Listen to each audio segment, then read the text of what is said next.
Sa ibang balita, patuloy pa rin pinag-iingat ng PHIVOLCS ang mga residente malapit sa Bulkang Taal. Nagkaroon na naman kasing sunod-sunod na volcanic quake doon sa nakalipas na 24 oras. Nakatutok si Salima Refran live mula sa Talisay, Batangas. Salima.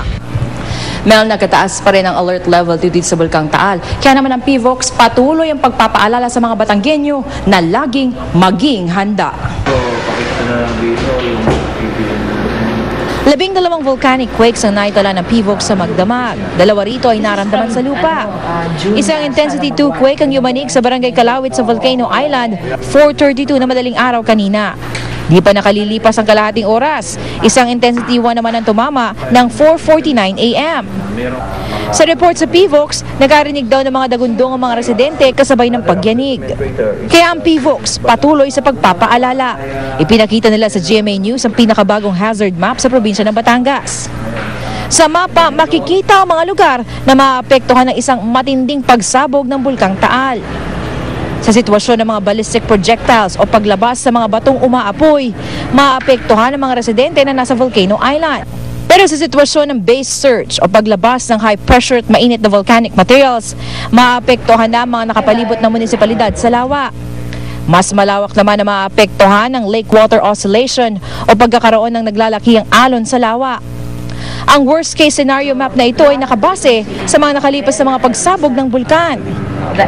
Ang mahalaga na maunawa nilang mabuti itong mga hazard map na ito dahil ito yung nagpapakita na kung magkakaroon ng malakas na pagsabog ang Taal Volcano, ito yung mga area na, for example, sa base surge, no? Ito yung mga area na pwedeng abutin. Ng ibang paraan para... Bumisita naman si Tourism Secretary Alberto Lim kanina dito sa Talisay. Gusto raw masiguro ng kalihim na ligtas pa rin ang mga turista na bisitahin ng mga lakeshore municipalities ng Batangas. Bagamat nasa alert level 2 daw ang Taal at may voluntary evacuation, ito ay para lang daw sa mga nakatira sa Volcano Island.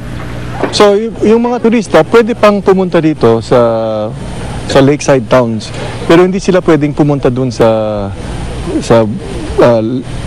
Taal Island, Volcano Island.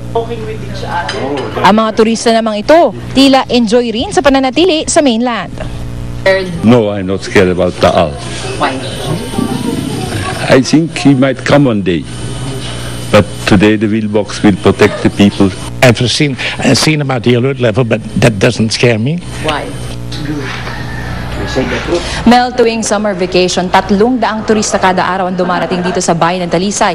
Kaya naman sa kabila ng nakataas na alert level, ay umaasa pa rin ang lokal na pamahalaan na marami pa rin ang kanilang magiging bisita. Pero ang paulit-ulit na paalala ng PHIVOLCS, lagi tayong maging handa. Mel? Pero teka muna, Salima, yung Tagaytay ba kasama dyan? Mel, wala, no? Hindi inabutan doon sa ating nakitang hazard map itong lugar ng Tagaytay. Okay dahil medyo mataas pa ito dito sa bayan ng Talisay. Okay, maraming salamat sa iyo, Salima Refran. Binaklas na ang helicopter ng Philippine Air Force na nag-emergency landing sa Taytay sa Rizal kahapon. Tulong-tulong ang mga tauhan ng Air Force sa pagbaklas sa mahalagang bahagi ng helicopter. Kinailangan pang butasin ang isang pader ng bakanteng lote kung saan naglanding ang helicopter para doon idaan ang mga binaklas na bahagi. Dadalhin ito sa airbase sa Florida Blanca, Pampanga para doong kumpunahin.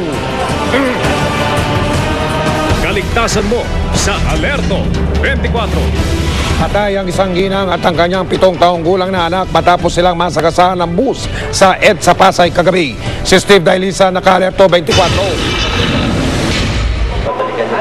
Walang patid sa pagtangi si Aling Demetria Caribo ng datna ng anak na si Amelia at ang 7 taong gulang na apong si Alexander sa punerarya.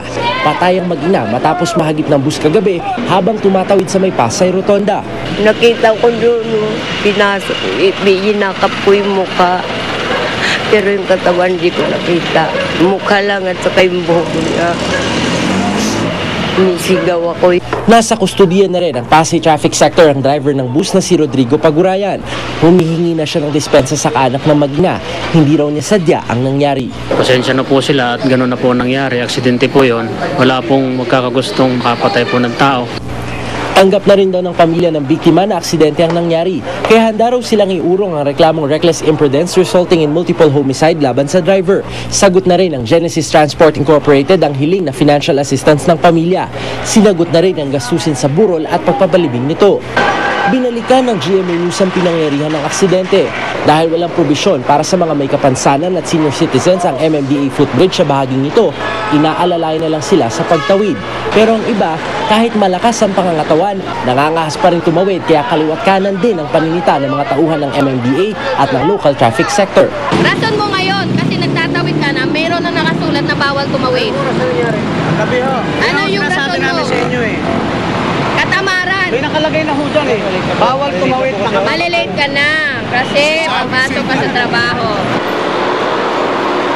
Kung tutusin, marami namang nakapaskel na babala na nagsasabing no jaywalking at bawal tumawid sa bahaging ito ng Pasay Rotonda. Meron din namang footbridges na pwedeng madaanan yung mga pedestrian. Ang kaso, marami raw talagang pasaway. Sa tala ng Pasay Traffic Sector, nasa 5 na yung bilang ng mga aksidente dito ngayong taon lamang ito. Pinakahuli na yung mag-ina kagabi. Sa datos na GMA News Research, halos taon-taon tumataas ang bilang ng mga nahi-hit and run. Ngayong 2011 lang, higit 100 na ang insidenteng naitala. Pinapaalalahanan din po namin sila. Kaya lang, mahirap po eh. Minsan kami namumura. Pinapaliwalan na lang namin para hindi na umaba. Steve Daisa, Nakalerto, 24. Kung ang mga empleyado sa pribadong sektor ay may pag-asang makakuha ng aumento sa sahod, tila malabo naman daw para sa mga kawani ng gobyerno. Abot-abot tuloy ang kanilang pagsasakripisyo. Nakatutok si Claire Delphine. 41 years ng stenographer ng DAR si Ofelia Triviana. Pero sa haba ng paninilbihan niya sa gobyerno, tumatanggap na siya ngayon ng 13,000 pesos na sweldo kada buwan. Kasama ang samut-saring deductions, ang nauuwi niya, 5,000 piso lang. Mahirap. Kumbaga talaga maghigpit ka ng sinturon. Kasi magbabayad ka ng ng kuryente, ng tubig, tumaas na lahat. Ayon sa Confederation for Unity, Recognition and Advancement of Government Employees o COURAGE, hindi nag-iisa si Ofelia. Kalahating milyong kawani ng gobyerno ang tumatanggap ng sweldong tulad sa kanya. Ang iba, mas malala pa.